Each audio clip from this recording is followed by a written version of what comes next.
인자가 자기 영광으로 모든 천사와 함께 올 때 자기 영광의 보좌에 앉으리니 모든 민족을 그 앞에 모으고 각각 구분하기를 목자가 양과 염소를 구분하는 것과 같이 하여 양은 그 오른편에 염소는 왼편에 두리라.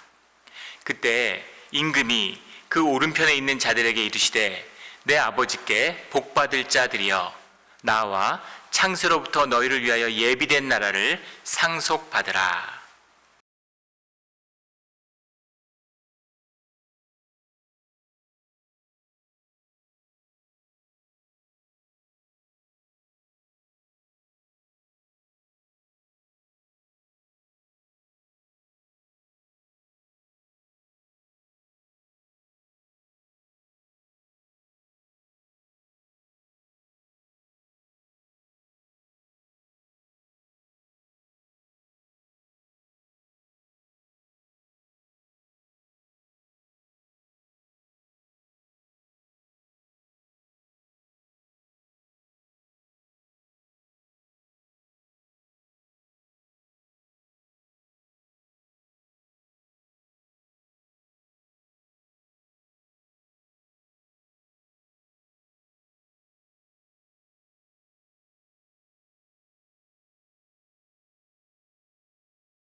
오늘 주님은 우리에게 하나님 나라, 예비된 나라에 대한 꿈에 대해서 말씀하고 계십니다.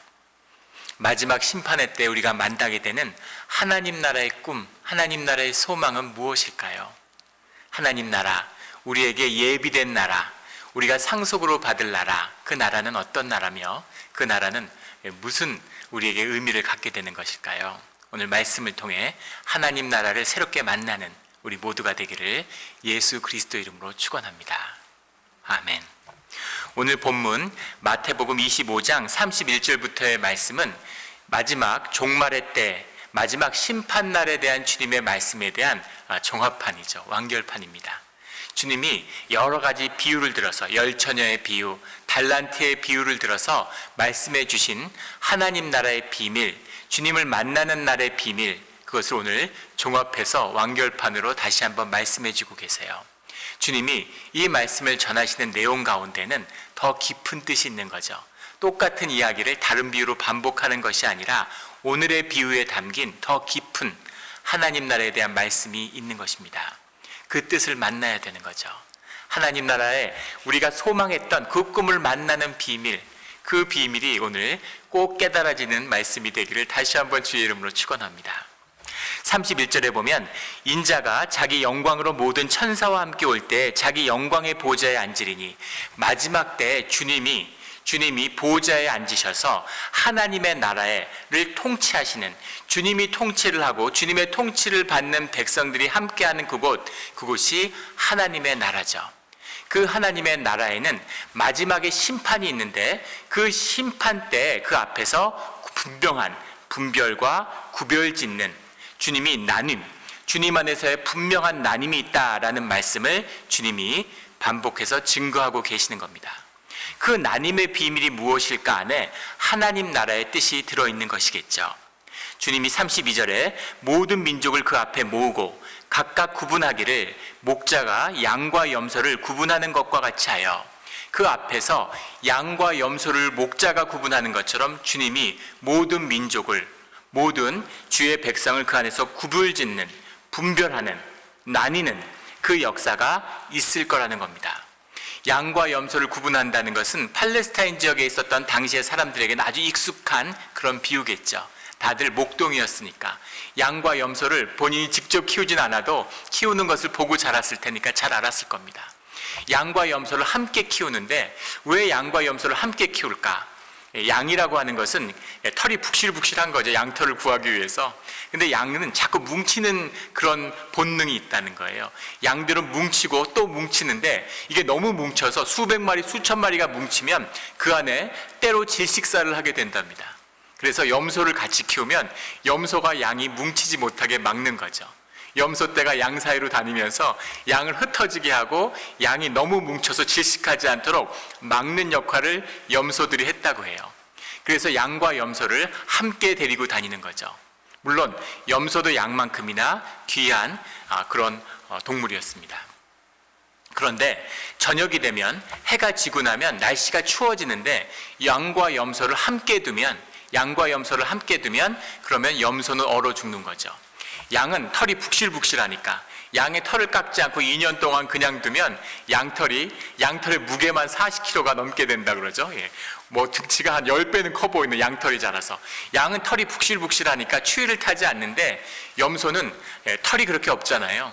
그래서 사막성 기후니까 저녁에 대해서 해가 떨어지고 기온이 뚝 떨어지면 염소는 얼어 죽는 거죠. 그래서 해가 질 때는 양과 염소를 구분해서 염소는 따뜻한데 불을 피워놓거나 아니면 실내로 들이고 양은 양떼끼리 둬도 되는 거죠. 추운데 둬도 되는 겁니다. 그래서 마지막 때 해가 질 때에는 양과 염소를 분명히 구별해야 되는 거죠. 그런데 만일 헷갈려서 양떼 사이에 염소가 있으면 염소는 얼어 죽는 겁니다. 그리고 염소떼에 있는데 양이 있다면 양도 견디기 어렵겠죠. 그것처럼 양과 염소를 구별하는 그런 분명한 시간이 마지막 때 주님 앞에 설 때 있다라는 거죠. 그런데 그 구분이라고 하는 것은 양과 염소의 속성에 따른 구분이 아니라 주님이 드신 이 비유는 분명한 나님의 이야기인 거죠. 양이 좋고 염소가 좋다는 이야기보다 분명한 나님이 있다는 겁니다. 그 주님이 나뉘는 속에서 주님의 나님을 받는 그 구별이 분명히 있는데 34절에 보면 그때 임금이 그 오른편에 있는 자들에게 이르시되 내 아버지께 복받을 자들이여 라고 주님이 말씀하시는 거죠. 그 구별의 중심은 주님이신데 주님이 구별하시는 그 뜻 가운데 주님의 구별을 받은 오늘의 말씀 가운데서는 양떼로 구별받아서 주님의 오른편에 선 자들, 그들은 복을 받을 자들이다 이렇게 주님이 말씀하고 계시는 거죠. 벌을 받을 자들과 복을 받을 자들로 주님이 분명히 구별하신다는 겁니다. 주님의 움직일 수 없는 분명한 우리를 향한 뜻이세요. 마지막 때에 구별이 있다는 거죠. 그런데 주님이 목자 돼서 주님을 같이 따랐던 자들이에요. 주님과 함께 했던 자들입니다. 그런데 주님 안에서 나님이 있다는 거죠. 주님을 모르고 주님을 따라다니지 않은 자들이 아니에요. 주님의 말씀을 듣고 주님과 함께 되어서 주님이 목자 되어서 따라다닌 자들이 있었는데 그들 가운데 나님이 있다라고 주님이 말씀하시기 때문에 이 말씀이 우리에게 도전이 되는 거죠. 주님을 따라다니는 자들 가운데 복을 받을 자, 예비된 나라, 주님의 나라를 상속으로 받을 자들이 있다는 겁니다. 아버지의 나라인데 아버지가 왕이니까 아버지 것이죠. 아버지의 나라예요. 그 나라를 그 자식이 권리로 상속받는 거죠. 아버지 거니까. 아버지 거는 내 거잖아요. 아버지 거를 내가 받는, 그 아버지의 나라를 내가 받는, 내가 왕 같은 제사장왕이 되는, 아버지의 모든 유업을 물려받고 누리는 그런 영광을 그 복된 자들, 오른편의 선 자들은 받게 된다라는 거죠. 그런데 반면에 왼편의 선자들, 염소가 된 자들은 영벌을 받게 된다는 거죠. 주님을 끝까지 따라왔는데 기다리고 있는 것이 영벌이에요. 심판을 받게 된다는 거죠. 그렇다면 왜 주님을 따라다녔는데, 주님과 함께 했는데, 그런데 영벌과 그리고 주님께 복을 받는 영복과 영벌로, 영생과 영벌로 나뉘게 되는 것일까 하는 것이 오늘 말씀의 중심이죠. 오늘 말씀은 크게 두 개로 대비됩니다. 주님이 직접 말씀해 주시는 거죠. 그들은 주에게 복받은 자들이고 주님에게 의로운 자들이고 주님 안에서 의인들인 거죠. 그 의인들은 주님 앞에 주님이 뭐라고 말씀하시냐면 35절 36절에 보면 내가 줄일 때에 너희가 먹을 것을 주었고 목마를 때에 마시게 하였고 나그네 되었을 때 영접하였고 헐벗을 때 옷을 입혔고 병들었을 때 돌보았고 옥에 갇혔을 때 와서 보았느니라 이렇게 말씀하세요. 주님과 함께 했다는 거죠. 헐벗었을 때 옷을 입혔고 굶주렸을 때 먹을 걸 줬고 너희가 그 모든 것을 해주었다 라고 이야기하는데, 이에 의인들이 37절에 대답하여 이르되 주여 우리가 어느 때에 그렇게 했습니까? 라고 얘기하는 거죠. 반면에 왼편의 선자들은 주님이 내가 줄일 때 똑같은 말씀을 반복하십니다. 내가 가난한 때, 나그네 되었을 때, 내가 헐벗었을 때, 내가 병들었을 때 너희들은 나를 돌아보지 않았다 라고 이야기하죠. 그러자 그들도 대답하여 이르되 44절에 보면 우리가 어느 때에 그렇게 하지 않았습니까? 라고 묻고 있는 거죠. 그래서 오른편의 선자들과 왼편의 선자들, 양이 된 자들과 염소가 된 자들, 그들을 분명하게 구별짓는 그것은 주님에게 있다라는 것을 보게 됩니다. 첫 번째 뜻은 주님을 아느냐 모르느냐에 달려 있는 거죠. 주님을 아느냐 모르느냐, 그것입니다. 지금 그렇게 하지 않았다고 왼편의 선자들도 주님께 묻고 있어요. 주님, 우리가 언제 그렇게 하지 않았습니까? 주님을 따라다녔는데 주님이 헐벗은 것을 봤다면, 예수님이 헐벗은 것을 봤다면 누가 옷을 주지 않았겠습니까? 주님이 굶주리고 계셨다면 누가 주님에게 음식을 나누지 않겠습니까? 주님이 그런 줄 알았으면 주님에게 당연히 그렇게 했겠죠. 주님을 다니는 자들인데, 주님의 말씀을 듣고 있는 자들인데 예수님이 헐벗고 굶주리고 나그네 되었음을 알았으면 그렇게 하지 않을 자가 누가 있습니까? 우리가 어떻게 그렇게 하지 않았겠습니까? 이렇게 이야기하는 거죠. 여기 어느 때라고 되어 있는데 포테라고 하는 말이에요. 포테를 어느 때, 그러니까 when 같은 어느 시기에 라고, 그 시기를 모르는 것처럼 얘기하는데 이것은 once ever 이런 겁니다. 영어로 하면. 그런 적이 있습니까? 이런 얘기죠. 언제 그랬습니까? 어느 때가 아니라 언제 그랬습니까? 이게 더 정확한 해석일 것 같아요. 그런 게 전혀 기억이 나지 않는데요. 우리가 그런 적이 없는 것 같은데요. 이런 이야기죠. 주님인 줄 알았으면, 예수님이 오셔서 굶주리고 계신 줄 알았으면 누가 주님께 밥을 해드리지 않겠습니까? 그런데 문제는 무엇입니까? 주님인 줄을 모르는 거죠. 주님이 굶주리시는지를, 주님이 헐벗은지를 몰랐다는 거예요, 왼편에 있는 사람들은. 그런데 오른편에 있는 사람들은 안 것이죠. 그래서 그 선을 행한 것입니다. 주님은 그렇게 말씀하고 계세요. 주님을 아는가 모르는가, 거기에 있는 것이죠. 당연히 그 말에 묶여있는 또 다른 뜻은 주님이 왼편에 있는 자들과 오른편에 있는 자들을 주님이 구별하여 보실 때 그 자리에 계셨던 주님이 그 오른편의 선자들은 기억하시는데 왼편의 선자들은 기억하지 못하신다는 거죠. 주님이 알지 못하신다는 겁니다. 내가 정녕 너희를 누군지 모르겠다. 주여 주여 하고 외칠 때 나는 도무지 너희가 누군지 모르겠다. 저희가 주님의 이름으로 선을 행하고 주님의 이름으로 구제를 하고 주님의 이름으로 귀신을 쫓았습니다. 나는 너희가 도무지 너희가 누군지를 모르겠다. 주님은 모르시는 거죠. 주님은 왼편의 선자들을 모르세요. 그리고 오른편의 선자들은 아시는 거죠. 그래서 이 심판 때 하나님의 나라를 유업으로 받느냐 못 받느냐를 가르는 비밀은 주님을 아느냐 모르느냐, 주님이 아시느냐 모르시느냐, 거기에 달려있는 것임을 보게 되는 거죠. 그런데 왜 주님을 알고 주님을 모르는 이 차이가 무엇일까요? 다들 똑같이 주님이라면, 주님의 이름이라면, 예수님이 오신 것이라면 잘하고 싶은 마음, 선을 행하고 싶은 마음이 있었어요. 그런데 왜 그렇게 하지 못했으며 왜 주님을 알아보지 못했을까? 왜 주님은 그것을 보지 못하셨을까? 그것이 오늘 이야기의 핵심이죠. 뭘까요, 도대체? 우리가 분명히 볼 수 있는 것 하나는 바로 주님과 함께할 때 정말 주님과 함께하는 비밀이 무엇이냐?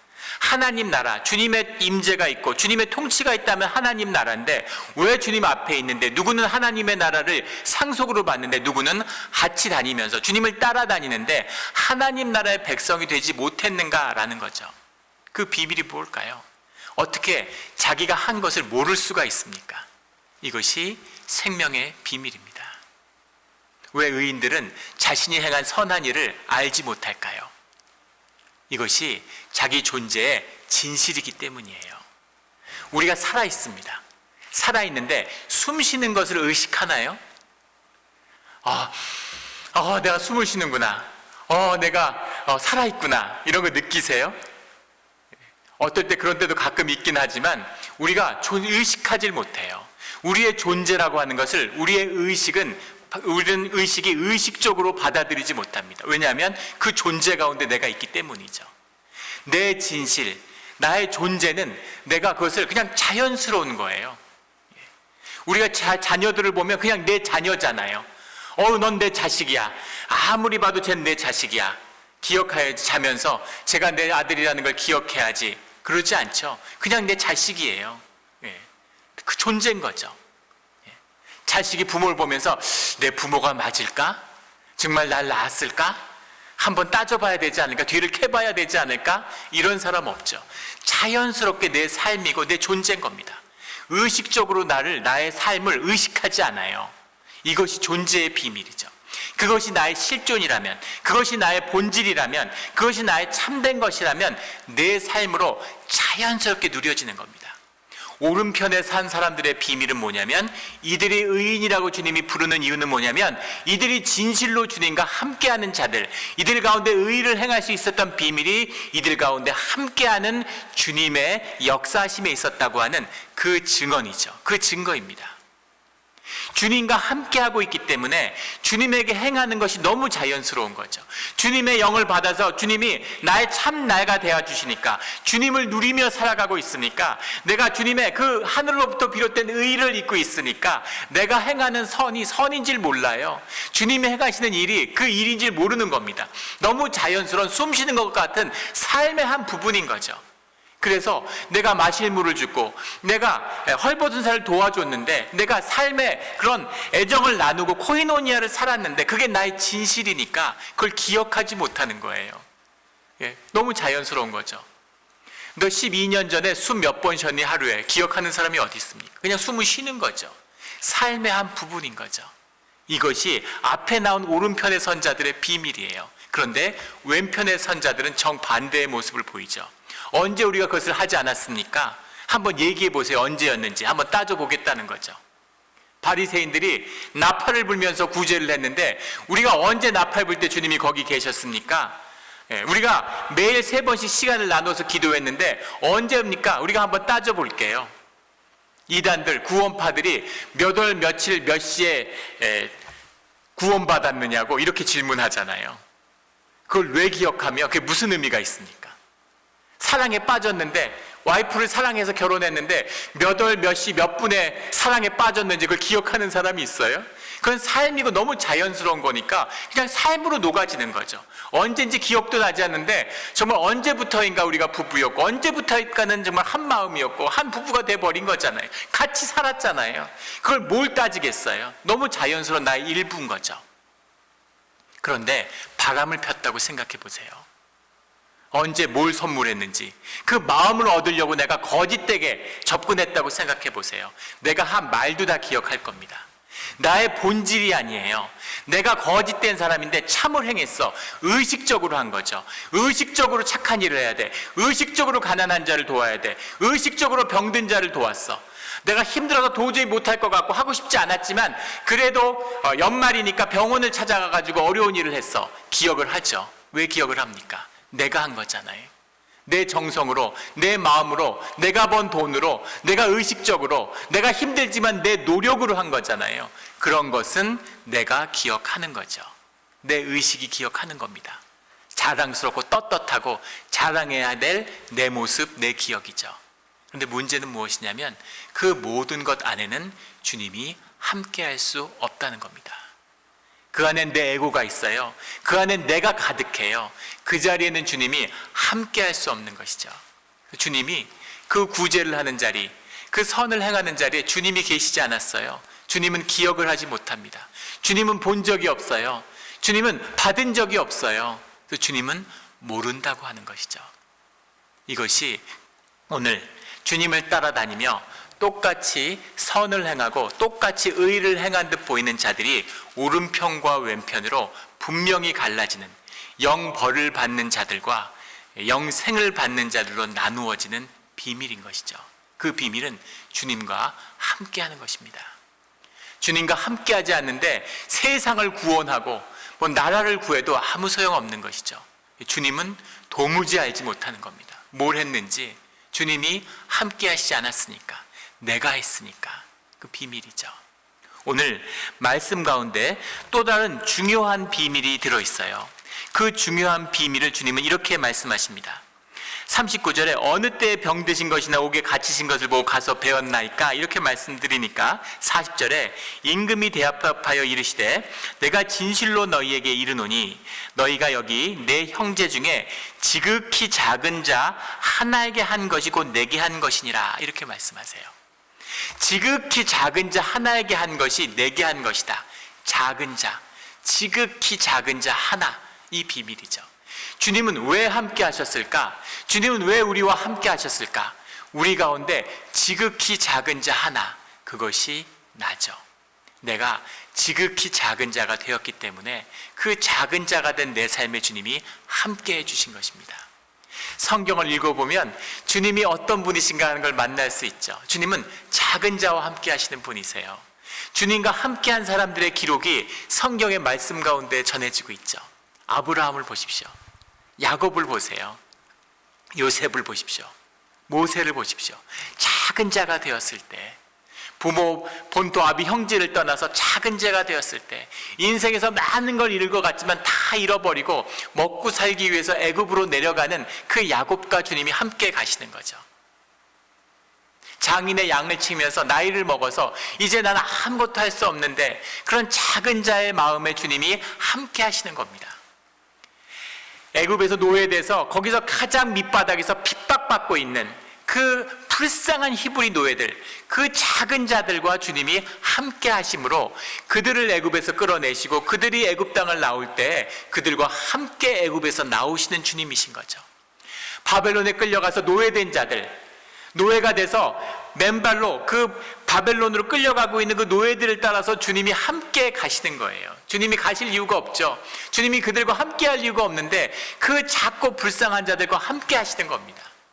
나라를 잇고 디아스포라가 돼서 세상을 떠도는 그 작은 자들에게 주님이 함께 하시는 거죠.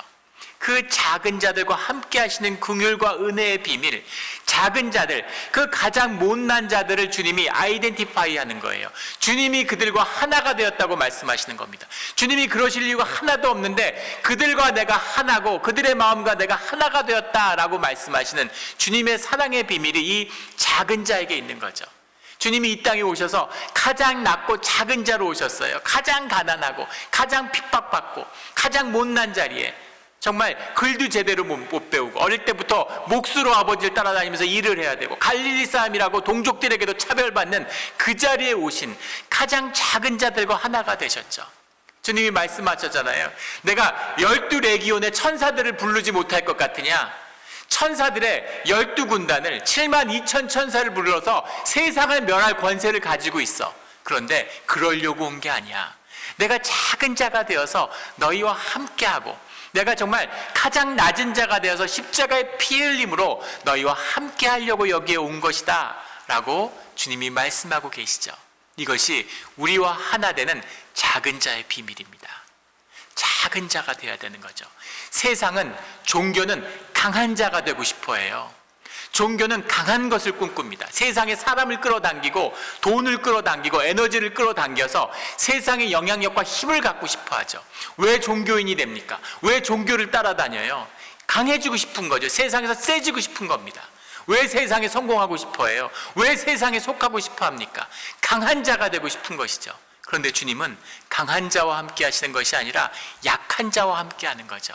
약해졌을 때, 작아졌을 때 그 가난하고 약한 자와 주님이 함께 해주시는 거죠. 이것이 주님의 비밀이에요. 주님이 우리를 작고 연약한 자로 인도하시는 겁니다. 아브라함에게 그러셨던 것처럼, 야곱에게 그러셨던 것처럼. 그거 다 알고 크리스찬 되셨습니까? 전 잘 몰랐어요. 전 강한 자가 되는 줄 알았습니다. 약하고 연약한 자가 되는 겁니다. 그래야 주님이 우리와 함께 하시죠. 그 주님의 말씀의 뜻이 우리가 주중에 나눴던 일일 묵상 야고보서 2장 5절 말씀에 나와 있죠.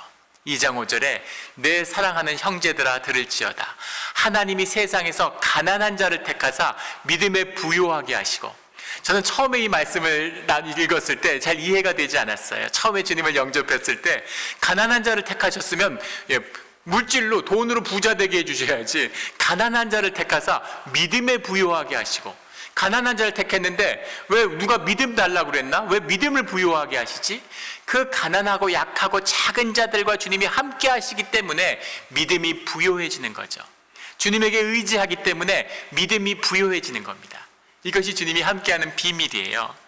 이 말씀 많이 나눌 수 있겠지만 한 절을 더 보자면 디모데 후서 2장 3절의 말씀을 볼 수 있죠. 디모데 후서 2장 3절에 보면 너는 그리스도 예수의 좋은 병사로 나와 함께 고난을 받으라. 그리스도 예수의 좋은 병사면 나와 함께 영광을 받으라, 나와 함께 승리를 받으라, 나와 함께 싸워서 승리하자, 이기자, 이것이 아니라 좋은 병사로 나와 함께 고난을 받으라. 이것이 주님의 초청입니다. 주님의 좋은 병사는 주님과 함께 고난받는 자예요. 물론 고난의 유익이 있지만 그 고난을 받는 그 작은 자 가운데 주님이 함께 하시는 비밀을 만나야 되는 거죠. 주님과 함께하는 비밀을 만나야 되는 겁니다. 4절에 이어서 보면 병사로 복무하는 자는 자기 생활에 얽매이는 자가 하나도 없나니 이는 병사로 모집한 자를 기쁘게 하려 함이라, 이렇게 이야기합니다. 복무하는 자는 자기 생활에 얽매이는 자가 하나도 없나니, 자기 생활에 이제 얽매일 필요가 없어. 너는 이제 나와 함께하는 기쁨으로 살아가면 돼. 그런데 종교인들은 당황하는 거죠. 주님, 지금 우리 생활을 내가 돌보는데 주님이 나를 도와주셔야 돼요. 근데 주님은 너의 생활은 돌볼 필요가 없어. 이제 너는 나의 일을 돌보면 돼. 이제 나의 일을 하면 돼. 이제 네 생활은 아무 염려할 필요가 없다. 그래서 주님이 돌보신 게 이겁니까? 내 생활이 잘 되는 줄 알았는데, 내가 잘 될 줄 알았는데, 그런데 주님이 그런 것으로 부르신 것이 아니라 고난과 핍박 가운데 그 연약한 자가 된 너가 세상과 그 모든 끈을 끊어버리고 나와 하나 되는 그것을 너에게 선물로 주고 싶었다라는 것이 주님이 우리를 부르신 뜻이라는 거죠. 그것을 만난 자들, 주님과 하나 되는 비밀을 안 자들, 그 자들을 주님이 네가 나와 삶을 함께 했구나, 나와 영원히 함께 하자라고 말씀하고 계시는 겁니다. 이민을 와서 해도 안 해도 될 고생들을 엄청나게 하셨어요. 주님이 우리를 불러내신, 주님을 만나게 하시고 주님을 유업으로 받는 그 비밀을 우리에게 선물로 주시는 주님의 초청과 인도하심이었습니다. 그래서 감사한 거죠. 내가 어려웠을 때, 내가 힘들었을 때 네가 나와 함께 했구나라는 주님의 말씀입니다. 오늘 독립기념일입니다. 7월 4일이죠. 그런데 July 4th, 독립 인디펜던스 데이. 근데 정확히 얘기하면 인디펜던스 데이가 아니에요. 독립기념일이 아니라 정확히 얘기하면 독립선포일입니다. 한국으로 치면 7월 4일은 광복절이 아니라 3.1절 같은 날이죠. 독립을 선포했어요.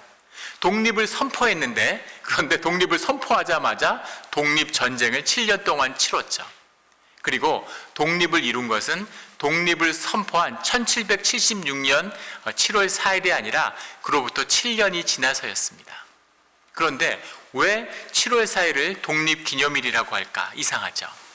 그리고 미국의 모든 명절은 전부 다 몇째 달 몇 번째 주 이렇게 정해져 있습니다. 날짜를 특정하지 않아요. 그런데 미국의 명절 중에 휴일 중에 유일하게 날짜가 특정된 날이 딱 2개 있는데, 명절이 하나가 크리스마스고 하나가 독립기념일입니다. 독립기념일로 기억하고 있어요. 그런데 이날 필라델피아에 모인 3차 대륙회의에서 독립기념을 선포한 날이죠. 더 정확히 얘기하면 선포한 날도 아닙니다. 선포한 날이죠. 독립기념을 완성한 건 7월 2일이었다고 해요. 근데 그 초고를 다듬니라고 이틀이 지나서 7월 4일 날 선포됐는데, 7월 4일 선포되고 나서도 조지 워싱턴이 이끌던 독립군에게 독립을 선포했다는 사실이 증거된 건 7월 9일이었다는 거죠. 7월 9일이 될 때까지도 독립을 선포한지도 알 수 없었던 거예요. 그런데 그 사람들이 모여서 선포했던 5명의 국부라고 이야기되는 무슨 제퍼슨, 애덤스 이런 사람들이죠. 그런 사람들이 모여서 이 독립선언문을 기초하고 선포했던 이것이 오늘의 미국을 낳은 겁니다. 근데 참 신기한 것은 이 미국이 태어났다고 하는 것, 이것은 정치적으로도 역사적으로 굉장히 독특한 사건입니다. 얼마나 독특한 사건인지 몰라요. 미국이라는 나라는 지구상에 있던 어떤 나라도 비교할 수 없는 아주 독특한 정체성을 가진 나라입니다. 그러니까 우리가 미국 시민이 될 수 있는 것이죠. 그게 뭘까요? 우리가 잘 알고 있는 것처럼 1756년에 프렌치 인디안 전쟁이라는 것이 있었죠. 캐나다 지역에 있는 프랑스와 인디안 연합 세력을 영국이 인디안 세력과 또 연합해서 7년 동안 전쟁을 했어요. 그래서 완전히 이 북부 아메리카에서 캐나다의 세력을 제압하게 되죠. 그런데 엄청난 전비를 썼습니다. 그 전비를 메꾸기 위해서 식민지에서 세금을 대폭 올리는 거죠. 그 세금에 저항하기 위해서 처음 모였던 것이 1774년의 1차 대륙회의죠. 그래서 대표 없는 관세 없다, 세금 없다. 우리 대표가 없는데 우리에게 세금을 이렇게 올리면 어떡하느냐라고 항의하지만 영국이 단칼에 무시하죠. 2차 대륙회의가 이듬해 열리게 되는데 그때 또다시 그것을 건의하지만 무시당합니다. 그리고 그해 겨울에 우리가 잘 알고 있는 보스턴 티파티라고 하는 것이 벌어지죠. 보스턴에 들어온 외국의 그 티를 모두 다 불태워버리는, 바다에 던져버리는 그런 사건이 일어나고 그 이듬해 1776년이 되어서 독립을 선포하고 전쟁이 시작되는 거예요. 이상하지 않습니까? 독립을 하는데 무엇으로부터의 독립이에요? 지금 한번 생각해 보세요. 미국에 50개 주가 있는데 50개 주에서 세금이 제일 많은 주가 캘리포니아 주입니다. 캘리포니아 주에 세금이 제일 많아요. 엄청나게 많다는 거죠. 그래서 캘리포니아 많은 사람들이 아리조나나 텍사스로 이사를 간다 그러죠. 네바다로. 그런데 다른 주로 이사를 가거나 아니면 캘리포니아의 무슨 정권을 바꾸거나 또는 세금을 내리거나 하지 세금이 높다고 나는 캘리포니아 주를 못하겠어. 주를 없애고 이 안에 새로운 주를 만들어야 되겠다. 이럴 수 있습니까? 대한민국에 세금이 올라가면 사람들이 세금이 너무 높아서 못 살겠어. 그러면 대한민국의 정권을 바꾸거나 뭔가 그런 걸 하지 대한민국을 아예 없애버리고 새로운 나라를 만들어야 되겠다. 이럴 수가 있을까요? 그런데 그런 일이 벌어진 거죠. 자유를 꿈꾸는데 1776년 7월 4일 날 모여서 자유롭고 독립된 나라를 만들자라고 선포하게 되는 거죠. 그런데 도대체 자유롭다는 게 뭐냐는 겁니다. 이것이 초대 미국을 세운 이런 미국의 국부들이 가지는 가장 큰 질문이었어요. 도대체 자유로운 나라, 자유롭고 독립됐다는 게 뭐냐는 거죠. 어떻게 나라로부터 자유로울 수가 있어? 어떻게 국가로부터 자유로울 수가 있어? 우리가 국가를 정해서 태어난 게 아닌데, 태어나고 보니까 영국인데, 태어나고 보니까 영국 시민인데, 태어나고 보니까 영국 왕이 있는데, 도대체 우리가 추구하는 자유라는 것, 자유를 보장하는 나라라는 게 뭐냐는 거죠. 국가가 자유를 억압하는데, 국가가 자유를 봉쇄하고 있는데, 그 억압 속에서 태어났는데 도대체 자유를 찾으려면 국가를 없애야지, 국가라는 걸 없는 무정부를 만들어야지 어떻게 자유로운 나라라는 걸 만들 수가 있냐. 이건 무슨 형용이잖아. 이 생각을 뛰어넘는데 사람들이 2000년의 세월이 필요했던 것이죠. 누구도 꿈꾸지 못했던, 완전히 지구상에 없었던 새로운 나라가 출현한 겁니다. 어떻게 나라를 만들 생각을 했을까? 어떻게 자유로운 나라라는 것을 상상이나 할 수 있었겠습니까?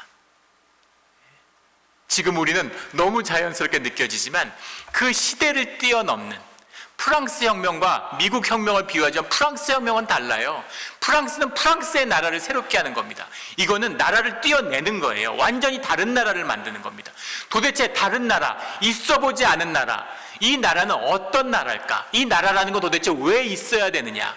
미국이 왜 13개의 나라로 쪼개지지 않고, 수많은 나라로 쪼개지지 않고, 나라 안에서 내전이 일어나지 않고, 이 나라, 이 큰 나라가 통신도 없던 시절에 독립을 선포해도 독립군이 모르는 이 시절에 어떻게 하나의 자유로운 나라로 연합한다는 이런 일들이, 꿈이 이루어질 수 있었을까라는 거죠. 그 꿈이 바로 믿음입니다. 그 꿈, 비자발적으로 태어난 국가에서 자발적인 시민이 자유를 얻을 수 있다는 것, 이것은 나라라고 하는 것이 자유를 억압하는 것이 아니라 자유를 지켜주는, 자원하는 심령의 모든 시민적 자유의 연합, 그 위에 세워진 나라라고 하는 언약, 그 언약이 나라의 핵심이다. 그래서 이 나라라고 하는 것은 자유를 억압하는 것이 아니라 자유를 지키는 나라가 되는 거죠. 모든 그 안에 있는 시민과 개인과 가족과 사적 협회들이 억압되지 않도록 그 나라가, 그 국가가 그 자유를 옹호하고 거기에 개입해서 나라를 지켜주는 나라, 그런 나라를 만들자라고 꿈을 꾸었던 거예요. 그것이 미국의 시작입니다. 자원하는 전적인 개인의 자유가, 그 자유한 사람들이 자원하는 심령으로 나와서 그 사람들이 언약을 맺는 거죠. 그 언약이 시민의 선서예요. 그래서 국가의 의무를 다하겠다고 선서하면 그러면 미국의 시민이 될 수 있는 거죠. 중국에서 왔던, 러시아에서 왔던, 아프리카에서 왔던, 아시아에서 왔던, 유럽에서 왔던, 어디에서 왔던 그 누구든 종교와 신앙의 자유를 갖고 주 안에서 완전히 자유로운 사람이라면 그 자유로운 사람들이 하나가 되는 회중교회죠. 모든 사람이 자원하는 심령으로 주 안에서 연합하는, 언약 안에 하나가 되는 그 꿈입니다. 사회가 사람을 억압하는데 그 사회 질서를 바꿀 수 있는 그 근거가 되는 언약, 헌법의 힘이 뭐냐는 거죠. 그 언약이 헌법인데 그것의 정신이 바로 희년의 정신인 거예요. 세상의 부질서를, 부조화를, 세상의 부정의를 뒤집을 수 있는, 그것을 최초의 매적인 그 꿈에 따라서 다시 바꿀 수 있는 안식년과 언약의 꿈을 가진 그런 나라를 세우자. 그 나라가 어떤 나라겠습니까? 초기에 퓨리탄들이 꿈꿨던, 초기에 장로교도들이 꿈꿨던 회중교회 이상, 이 땅에 임하는 하나님 나라인 거죠. 그 누구도 교회에 와서 세례를 받고 언약을 세우면 주님 나라의 백성이 되는 것처럼 그 누구도 미국에 와서 언약을 맺고 서약을 하면 그러면 미국의 시민이 되는 거죠. 그런 자유로운 나라, 하나님의 나라를 세상에 세우고자 했던 그 꿈이 바로 미국입니다. 그 꿈을 붙잡은 그 미국이라고 하는 이 독특한 역사가 세상에서 제일 찌질하고 작은 자들이 모여서 그래서 세계에서 가장 강력한 나라를 만들었어요. 그 꿈을 놓치지 않으면, 작은 자와 함께하는, 주님과 함께하는 꿈을 놓치지 않는다면 미국은 그 어떤 나라도 흉내낼 수 없는 그런 강대국으로 계속될 겁니다. 이민을 패하고 힘을 패하고 세상의 패권 국가가 되고 강한 국가가 돼서 세상을 통치하겠다고 하면 한순간에 무너지는, 연기처럼 사라지고 말, 그런 나라가 미국이죠. 미국에 흐르는 꿈이에요. 하나님 나라의 꿈입니다. 상속으로 받을 예비된 나라, 그 나라를 꿈꾸는 것이죠. 작고 연약한 자들이 함께하는 겁니다. 미국이 독립하는 데는 지독한 행운이 함께했어요. 영국의 조지 3세 국왕은 영국의 국력이 최절정기에 있을 때입니다. 어떤 나라에도 패하지 않았어요. 미국의 독립을 허용하고도 150년 동안 세계를 지배했습니다. 근데 왜 미국한테만 졌을까요? 사라토가 전투나 독립전쟁 중에서도 지독한 행운이 따랐는데 그 많은 행운 가운데에서도 영국의 조지 국왕이, 그 영특한 왕이 조현병이 도져가지고 미쳐서 밤중에 잠옷을 입고 뛰어다니면서 국정을 다스릴 수가 없었죠.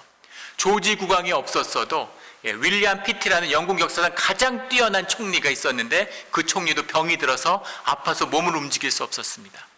빛나는 영국의 대륙 정책, 늘 대륙을 분열시켰는데 미국이 독립을 선언하니까 그 당시에 영국에 대항해서 프랑스, 스페인, 네덜란드, 세계 2, 3, 4등이 다 합쳐서 미국과 동맹을 맺고 영국과 함께 싸운 국제전쟁이었어요. 프랑스는 사력을 다했습니다. 미국의 독립을 위해서. 지독한 행운이 따랐어요. 어떻게 영국이 이럴 수가 있을까 싶은 계속된 불운이 계속됐죠. 그렇게 하늘의 은혜가 미국과 함께 할 수 있는 그 비밀이 어디 있었을까요? 신앙의 자유, 믿음의 자유를 찾아서 영국과 네덜란드를 떠나서 미국으로 향했던 그 메이플라워의 그 배 가운데 주님이 그들의 신앙의 자유, 믿음의 자유를 따라서 그들과 함께 작은 자들과 하나 되어서 미국으로 오신 거죠. 그것이 미국 독립의 역사의 본질입니다. 하나님 나라의 본질이죠. 작은 자와 하나 돼서 하나님 나라를 유업으로 받는 그 꿈을 만나는 우리 영락교회, 이 미국 몬트레이의 우리 삶의 자리가 되기를 주의 이름으로 축원합니다. 아멘. 다 같이 기도드리겠습니다. 하나님 아버지 감사합니다. 미국의 독립기념일로 인해 감사를 드립니다. 또 대한민국의 독립으로 인해도 감사를 드립니다. 핍박받고 가난하고 작고 연약한 자들의 그 울부짖음 가운데 그것을 외면하지 않으시고 함께 하시는 주님, 주님의 은혜로 작은 자가 되어서 세상에서 어렵고 힘든 길을 주님과 동행하며 여기까지 왔습니다. 이제 좀 살만해지고 이제 여유가 있고 숨을 쉴 수 있게 되었는데 우리 가운데 중심 가운데 허무함이 있고 또 두려움이 있고 주님에 향한 감사와 기쁨과 소망을 잊어버리지 않았나 돌아보게 됩니다. 주님, 처음에 출발했던 그 작은 자 되었을 때 주님께 간구하던 그 마음, 또 우리와 함께 하시던 주님의 그 기쁨, 주님 안에서 품었던 그 꿈, 아직 이루어지지 않았지만 그 큰 꿈을 갖고 오늘을 살아가는, 또 내일을 향하여 도전하는 우리 믿음의 자리가 되게 하여 주시옵소서. 감사드리며 예수 그리스도의 이름으로 기도드렸습니다. 아멘.